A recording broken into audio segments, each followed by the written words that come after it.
54% des seniors sont en recherche d'emploi aujourd'hui. Alors, quand on parle de seniors, il est intéressant de voir qu'au niveau des statistiques, on est senior à 50 ans, et au niveau des professions type ressources humaines, on est senior à partir de 40 ans.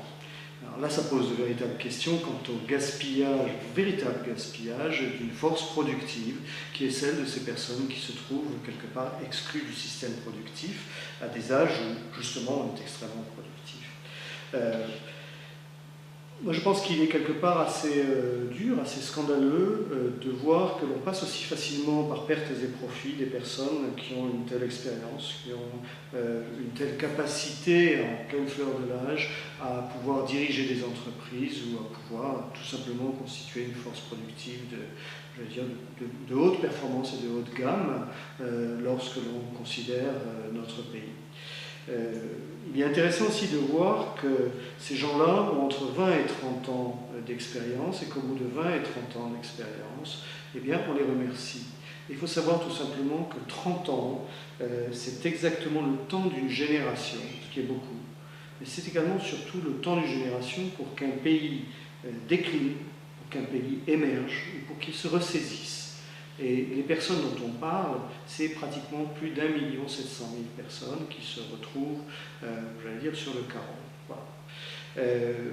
C'est un oubli, je veux dire, qui est peut-être un peu inquiétant à un moment où on est évidemment dans une récession qui est assez grave, mais également à un moment où, dans l'esprit de la collectivité, la retraite est devenue une norme sociale.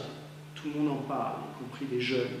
Et on est, si vous voulez, au-delà du partage, la croyance au partage intergénérationnel du travail, il y a un autre problème qui est, je pense, très grave, c'est que pendant 30 ans, on a un système qui a privilégié quelque part l'inactivité à partir d'un certain âge, une cinquantaine d'années, 40 ans maintenant, et tout ça pour éviter le chômage des personnes qui étaient dans des classes d'âge médian.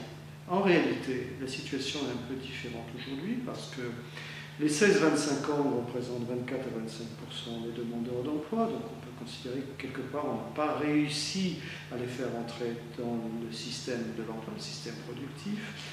Les plus de 50 ans sont quelque part en dehors du système productif. Et puis les classes médianes pour lesquelles on a agi et pris un certain nombre de mesures d'ordre législatif ou réglementaire se retrouvent aujourd'hui sur le carreau. Voilà.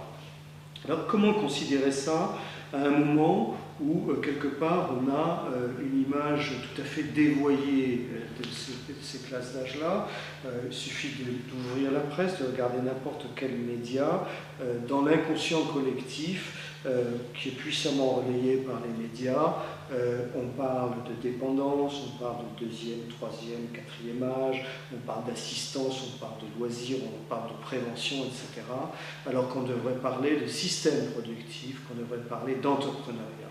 Je vais vous donner peut-être quelques exemples significatifs qui devraient quelque part nous conduire à éviter de ranger les 40 ans et plus dans j'allais dire, les mettre au rang de seniors, avoir une vision décalée par rapport à la réalité des choses. Je pense qu'à ce titre, il ne faut pas oublier que quelqu'un comme Franklin, que tout le monde connaît bien, a découvert l'électricité à 46 ans. Franklin le même a découvert les lunettes bifocales à 76 ans. Donc c'est toujours intéressant lorsque l'on voit que le pic de création des entreprises, c'est entre 35 et 44 ans et entre 55 et 64 ans. Donc je pense que quelque part on aurait intérêt à regarder les choses d'un œil peut-être différent, à la fois en termes d'inconscient collectif, mais également intérêt à prendre des mesures pour que ces forces productives puissent se retrouver là où elles devraient être, c'est-à-dire en force réellement entrepreneuriale, surtout lorsque l'on sait que 51% des seniors en recherche d'emploi sont prêts à créer une entreprise. Je ne parle pas d'auto-entrepreneuriat, je ne parle pas bien entendu de consulting, je parle d'entreprise réelle, d'entreprise solide, génératrice d'emplois, d'entreprise qui ait une capacité à s'investir à l'international à terme, bref, d'entreprise qui soit capable de générer de la valeur productive pour un pays et puis par voie de conséquence pour générer des emplois.